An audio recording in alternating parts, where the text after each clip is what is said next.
मिली तो पेट्रोल, चीनी और दूध की कीमत कितनी थी? आज पेट्रोल की कीमत 100 रुपए प्रति लीटर पहुंच चुकी है।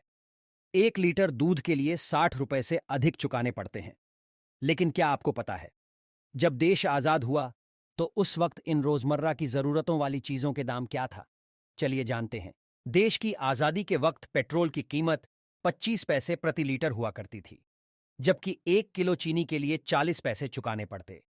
नई साइकिल के लिए कम से कम 20 रुपए की जरूरत होती थी, जबकि दिल्ली से मुंबई तक अगर फ्लाइट से सफर करते तो आपको 140 रुपए चुकाने पड़ते।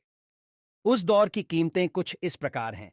चावल 12 पैसे प्रति किलो, चीनी 40 पैसे प्रति किलो, आलू 25 पैसे प्रति किलो, दूध 12 पैसे प्रति लीटर, पेट्रोल 24 पैसे प्रति लीटर, साइकिल 20 रुपए, सोना 10 ग्राम 88 रुपए 62 पैसे।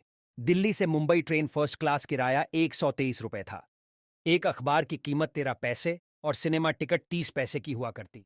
घी 75 पैसे प्रति किलो, आटा 10 पैसे किलो, दाल 20 पैसे किलो, केला 12 पैसे दर्जन, बल्ब 25 पैसे, माचिस 2 पैसे, टॉर्च 1.5 रुपए और पेंसिल 6 पैसे की थी। डॉलर की बात करें तो डॉलर की कीमत 1925 तक भारतीय रुपए से कम थी। वो कीमत जानकर आप हैरान हो जाएंगे। $1 हमारे 10 पैसे के बराबर था। 1947 में $1 4 रुपए 16 पैसे के बराबर हो गया। 1965 तक $1 4 रुपए 75 पैसे के बराबर रहा। फिर बढ़कर 6 रुपए 36 पैसे हो गया। उसके बाद ये बढ़ने लगा। 1982 में 9 रुपए 46 पैसा हुआ। उसके बाद अब ये कहाँ है जगजाहिर। लगातार डॉलर के मुकाबले रुपए की कीमत कम होती जा रही है। 1947 में प्रकाशित एक विज्ञापन के अनुसार उस समय भारत में आकर बिकने वाली फोर्ड कंपनी की ब्यूक 51 कार की कीमत करीब 13,000 रुपए थी, जबकि 1930 में फोर्ड की ये मॉडल फेटन कार करीब 3,000 रुपए कीमत में भारत में बिकती थी। वहीं क्या आप जानते हैं भारत में पहली बार रुपया कब अस्तित्व में आया?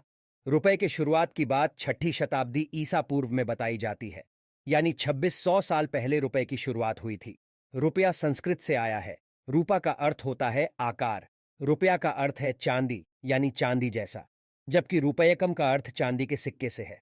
हालांकि 16वीं सदी में शेरशाह सूरी ने अपने शासनकाल में चांदी के सिक्के को नए तरीके से पेश किया, जिसका वजन 178 कण था।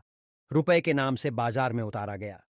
मुगल काल और फिर ब्रिटिश हुकूमत में इसका प्रयोग होता रहा।